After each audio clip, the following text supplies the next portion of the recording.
Right, welcome viewers to AAU Talks.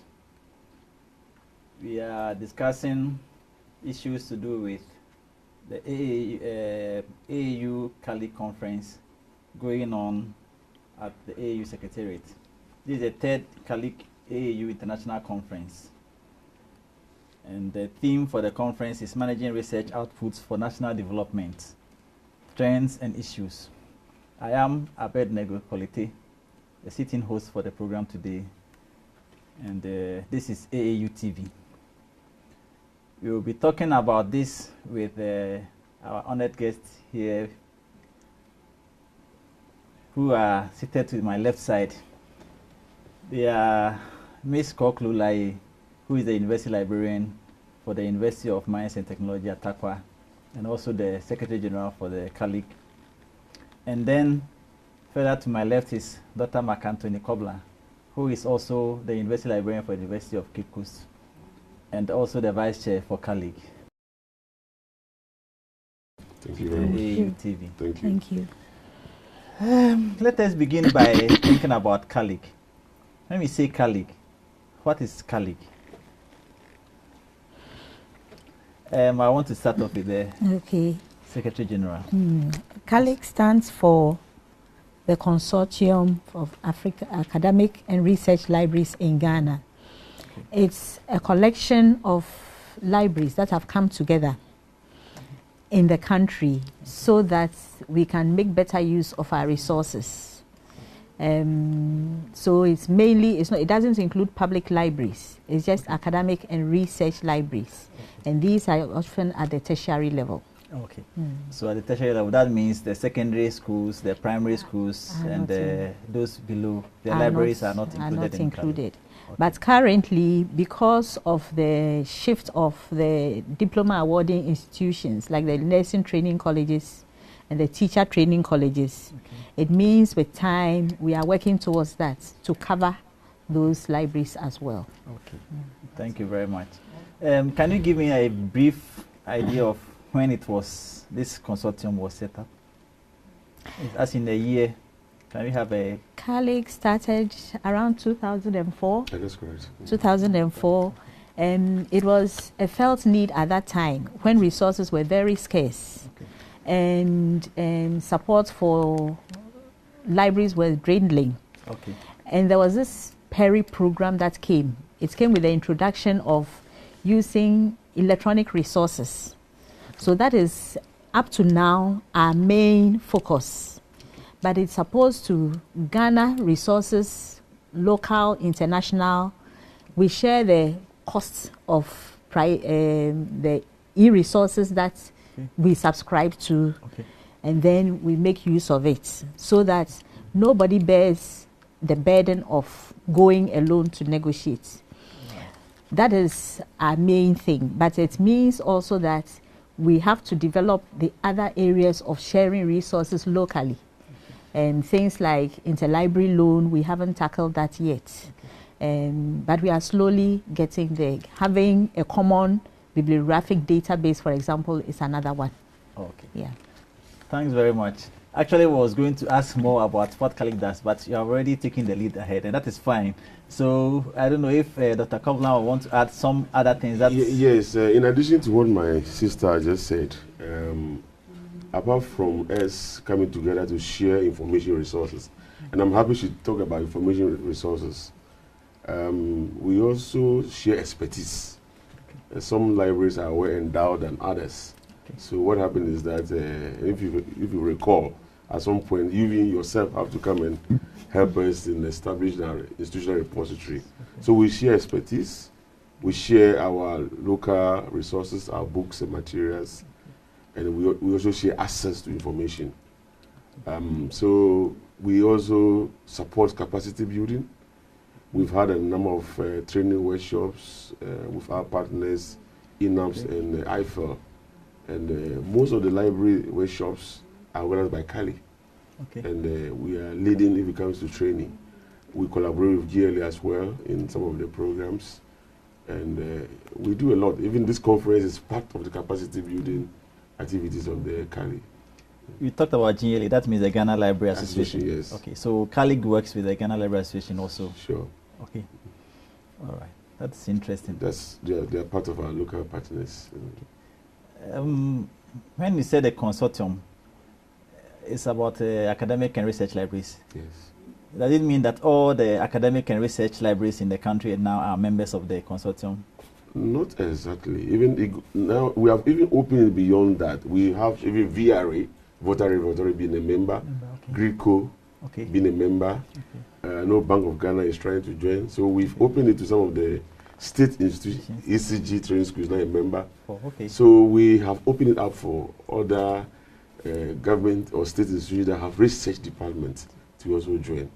Yeah, so it's not just the research institution. When we started, we were restricted to research institutions, but at some point in time, other people were expressing interest, and we opened it up to them to enjoy our resources. That's interesting. So currently, how many do you have? A number of memberships?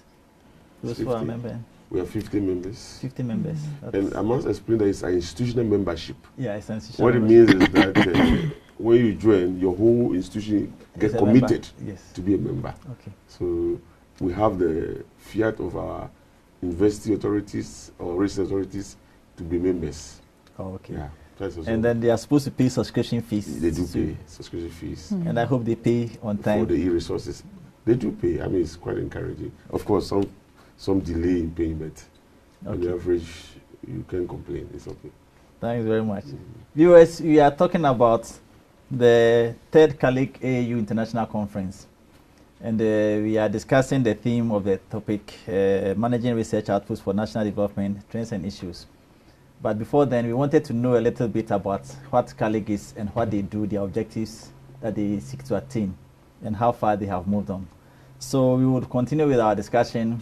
For those of us who have just joined, this is AAU TV, Managing the AAU Talks. You can get us also on Twitter at AAU_67. We are also available on Facebook, Association of African Universities, and our YouTube channel and other AAU social media platforms. Welcome back. We'll continue with our discussion. The third AAU or CARLIGH AAU International Conference. The theme. I'm wondering what about the theme. I think I want to start off with Dr. Cobblah. Why did you choose the theme on managing research outputs for national development? You have just escaped the architect of the team. She was part of the brain behind this team. All right. Of course, I can start. Then she will add up. Yes. Okay. We realized that, you see, our stock in trade as librarians is research outputs. I've always said that the moment people start researching and publishing, we have no jobs. So we felt that we should get a topic that will bring all the researchers, the librarians and other experts together to brainstorm those research outputs. How do we manage them as individual researchers, as institutions, even as a nation? So, and many people are worried about the way research data is managed. Okay. So we felt that at this point in time, this is the right topic to deal with. This is the right team to deal with as a consortium. And we are happy that we've got experts, we've got people to present papers on this topic. And I'm sure by the time we close, we will come to a consensus as to the way forward for managing research data in Ghana. That is much very I can add to it. So we... Okay, I think the credit goes to AAU. Because it was last year that I got to know first about big data and open data. And I happened to be part of that conference. And when I was about our 50th about anniversary, the 50th anniversary celebration. Okay. So I sat in the workshop and I realized I was the only librarian. There were researchers there, but I felt so alone. And yet librarians manage a lot of data. So when the opportunity came for us to have another international conference, I said, look, this is something we need because there's so much data about us. We work with so much. There's so much in common, and yet we cannot handle. What are we doing as institutions to help the whole country Because if we can manage our data better, it means we move closer to development. So that is how come we have the theme we have. So the trends and the issues, there are security issues, there are patenting issues, there are rights. Ethical So all issues. the ethical issues that are involved. So that is why we came up with this. And that is why we have the workshops that are tailored around these three broad areas so that we are better equipped. Okay. That is very interesting, because I have always had that challenge as to why librarians will allow the IT people to be seen more than they do. You see, I always say that ICT begins with an I, and the I is about information, and the librarians are the managers of that information. So if you are talking about sequence, they are more important than the T people who are the technology. So for me, I saw the topic and I was also very interested. And I'm seeing that there are a lot of very interesting topics even going on within the activities. We call it a pre-conference. I look at one, like adapting to a changing world in research management, funding, innovation, and commercialization of research. AAU is also doing similar workshops, and I think the collaboration will need to continue. Well, the other issues, you say trends and issues. Now you are talking about all the trends and issues happening to do with managing research outputs for national development. Dr. Cobblah, I don't know, but looking at our country as where we are now, would you say that the government, not the present one, but from independence to now, have made good use of the research findings that we generate within the country? It is yes and no. You know, the CSR, I've worked there before, is the leading research institution in the country. I know the university are also involved in research. But I think that the CSR is underfunded. Most of the research going on there are supported by donor agencies. And these donor agencies research come with their own conditions, sometimes not favorable to us. So, yes, I know CSR has contributed to the variety of cassava and maize that are produced. They've done quite some research. But the university research, I think a lot of it remain on the shelves. Wonderful research are carried out by students at PhD, masters, and undergraduate level, but they end up on the shelves. They don't get out to the end users. So I think there's still a lot to be done. I think it's not very well coordinated. And I think there's an issue about publicizing research outputs. That's our concern in this workshop. What role do we play as librarians to publicize the research outputs? I know the research repository is one of the things we are doing, but to what extent is publicizing, I don't know. Yeah, so I think there's still room for improvement. And I think I also support that view. So let me ask, how is now, I think CSR is part of the consortium. Yeah, they are. Yeah. So are there any future plans where CARLIGH would probably spearhead the issue of finding a way of, like you said, publicizing or commercializing the research that emanates from not just the institutions, but CSR itself? We are bringing two directors of CSR to this conference to speak to us. A former director, of course, Mr. Ntuamensa, and also the former director of STEPRE. So I believe that that will be the starting point. We need to engage them. I'm not sure whether the CSR even has started any institutional repository. I doubt. So we need to engage them. Even AAU has a role to play there. Okay. So that we engage them and see how best we can help publicize their research findings and outputs. It's very important. Okay. Yeah. Madam, I don't know. Let me ask you this question.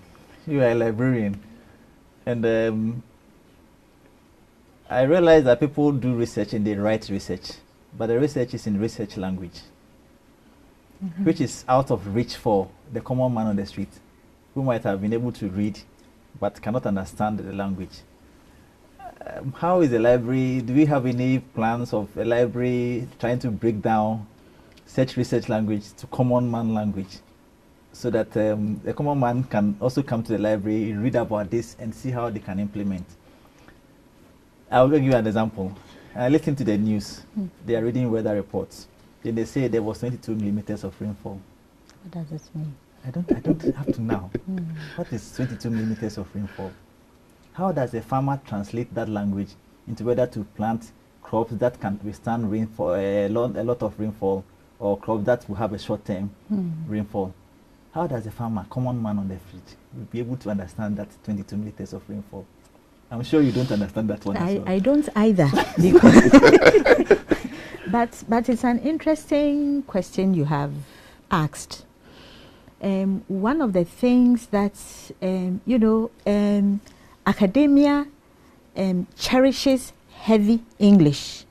The more complicated it is, the more interesting it is, and the higher your PhD it is. But one thing I learned from one institution that is a member of CARLIGH, and this is the Accra Crystalline Institution. Okay. It's a postgraduate awarding institution. It's situated in the Kruponge Kriapin. Now, the thing about postgraduate studies in Accra Crystalline is that by the time you finish, your work should be accessible to the person you interviewed, the resource people. Okay. You are working with people. Yeah. So if you cannot speak their language, you have no business writing high English. Okay. By the time you finish, if your language is not scripted, it should be, you should abstract your work in your mother tongue. Okay. Okay. So mother tongue languages are very important. No matter how we have climbed, no matter how much research we have done, if it does not touch base and make a difference to the people down there, it is of no use. In the same vein, I would say that if you research and it does not affect you, the researcher, you have not done much, because then it will forever remain on the shelf, even for you, because you have used language, you have used resources that you yourself cannot appreciate. So if we want to do research that the farmer can understand, we have to think of our language as well. I'm sure we have not even thought of that. But if we do not understand our language and the data we collect from the grassroots, the information has to go back. It is a cycle. It should go back to feed the people we get the information from. So data research management should also handle going back to the soil so that it generates more information for development. Let me just add, it has to do with research output communication. And I think that there should be various strategies for communicating research outputs. And if it comes to the librarian, the issue is about our focus as librarians. I'm a university librarian. My focus are the academic staff, the students of my university. Even though we have we attend to the public, not to a large extent. So at my level, probably the farmers will not be my focus. But somebody else, and I agree with you, should take up this communication of research outputs. Somebody who communicates to the farmers. Even the researchers themselves should go to the local stations and reduce their research findings to the level of those people and speak to them in the vernacular languages and what have you. So I think that is important that some of them cannot read it, but they can listen. So it's not about just publishing in a low English language or whatever, but we should go and communicate our research findings to them in even radio stations, local radio stations. That's what I think about it. Thank you very much. Viewers, we are still on AAU Talks. We are discussing issues that has to do with managing research for national output and development, trends and issues. And we are discussing with Dr. Mark Anthony Cobblah, the University Librarian for University of Cape Coast, who is also the Vice Chair for CARLIGH, and Mrs. Korklu, who is also the Librarian for UMAT and the General Secretary for CARLIGH. We will continue our discussion, and I realized that in the program for the CARLIGH conference, there are issues that talk about data privacy, data usage, and intellectual property rights and all that. I know in the course of the week, we would have interviews with other experts in those areas who would delve deep into those things, because there are also issues that has to do with how we use data, research findings emanating from our universities, and how it can impact our development. Also the legal aspect of it, so that somebody does not take you to court when you use the data from such a person. We will continue with our discussion. There's also this other issue of people publishing. I know the librarians drive a lot of movement, like the open access movement. People do research and they publish outside. They say high impact journals. And then the people from where the data was taken, those who would respond or would have benefited from the data have no issue. They have no access, because they cannot either subscribe. They don't even know which journal the findings were publishing. And even the community, the academic community from which the person works, is also denied access to the content, because you don't have to pay for again to have access to the content. Is the consortium looking at that one and seeing if there's a way they can make sure the research carried out by their members is also made available, at least, if not to the environment where the research was done, but to the community, that is the university members? Is the consortium taking a look at doing that also? Yeah, it all has to do with copyright issues. You know, even we are still struggling to come to terms with the demands of the institutional repositories. Somebody published an article and you ask him to submit it to the repository. It tells you that I have to get the right of the publisher. So that is the difficulty. But as for our locally published journals and research reports, we don't have issues about them. Okay. We try to make them available in our institutional repositories, open access. Okay. But with regards to some of the individual publications of the lecturers, I think there are copyright issues that we need to deal with as much as possible. Okay. Otherwise, it will not be that easy for us, because before you publish an article, you sign your copyright, you sign it out, tell them that you are not going to own the copyright as an individual. And anything you do with the article, you should consult them. Okay. So that is difficulty. I think we need to talk about it as a group. Even AAU should be of concern to AAU. Yes.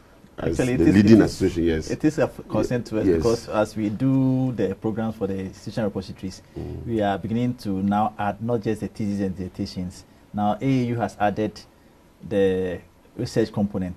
So now they are taking theses and dissertations, then research from the faculty. And the challenges that we just discussing are coming up. So, like you said, there will be the need for collaboration to make sure that these hurdles are overcome. Because research important. Must be made available when the findings are out there. Unfortunately, our 30 minutes is up. Okay. So we might have to wrap up. Yeah, that's fine. As it's getting interesting. But we are here for the whole week, so we might have to come back for a second round. Why not? Why not? But before we go, we would want you to give us your last words as to what you expect for the week, and what other people you want to see appear here for the conference. Yeah. So I'll start off with Dr. Cobblah. Yeah, it's a week-long activity. We have just started the pre-conference workshop, which will end tomorrow. Wednesday, we have the opening ceremony, and we are expecting your own Secretary General or General Secretary to be the chair for the opening ceremony. You are the host. And we are also expecting the Honorable Minister of Information, Dr. Mustafa Hamid, to be our guest of honor. Our guest speaker is Professor Nana Opoku-Agyeman, the former Minister of Education. I believe he was the one who opened, and also former Vice Chancellor of University of Cape Coast. Okay. There are several other people who are coming to speak to us in the course of the conference. We have a dinner, and you are all invited at AH Hotel. Okay. We have the military band in attendance. It will not just be talk and discussion. We want to also socialize. Okay. So we have a dinner as well, and we are closing on Friday. Okay. But let me say this before I go. We are very grateful to AAU. In fact, this is the first time that we have collaborated, and the support has been very, very, very, very encouraging. and we hope that we'll continue to collaborate. We have a common interest. And I think that the libraries are neglected sometimes. I'm happy that AAU, since we have come together, is supporting us as libraries. So we're grateful, and we look forward to the future, a brighter future. Yeah. AAU has always supported the libraries. Actually, there was a time AAU was actually donating servers to the libraries so they could set up their repositories. Yes. And they have always seen the libraries as a neglected part of the universities. You are right. So we are grateful. We would give that information to the Secretary General. Madam, I don't know. Yes. Like he said, thank you for partnering with us. We hope that for the next maybe year or two, the sub-themes that we are talking about will generate some workshops so that we are better equipped to tackle the issues that come up. The information field is changing rapidly, and we need to be abreast with them. So it will not be the end of an event. It is just a first step. Hopefully, we may even come to a national policy on data research, how we can manage it. So that is what we wish for. That is what we hope for. Thank you very much for having time to chat with us on AAU Talks. I am actually prayerfully hoping that this national policy on data use would come to fruition, because it's something that we really need to look at. And I know, like I said earlier on, librarians are always drivers. They drive a lot of these issues. So thank you once again for being here. We would want to wish you a successful program for the course of the week. We would support as much as we can. And anytime in the course of the program, we might call you back again if you have challenges or you have things you want to understand better. Thank you. Thank you very much. Thank you. Viewers, we have come to the end of our discussion for the first part. I'll say this is the first part because I know definitely there will be more to follow. And so stay tuned to AATV Talks. As we go through the week, we'll talk about issues that has to do with how we can use research data to develop our countries. We'll look at the issues, we'll look at the trends, how to use data, privacy, protection policies, legal issues about copyright, intellectual property rights, and all that. We are very grateful to you for staying tuned in to our discussion. We have come to the end. I am Abednego. Please stay tuned in to our other programs and follow us on Twitter at AAU_67, on Facebook, on our social media platforms, on the blogs, blog.aau.org, and our main website, aau.org. Thank you very much for staying tuned to our program and our station.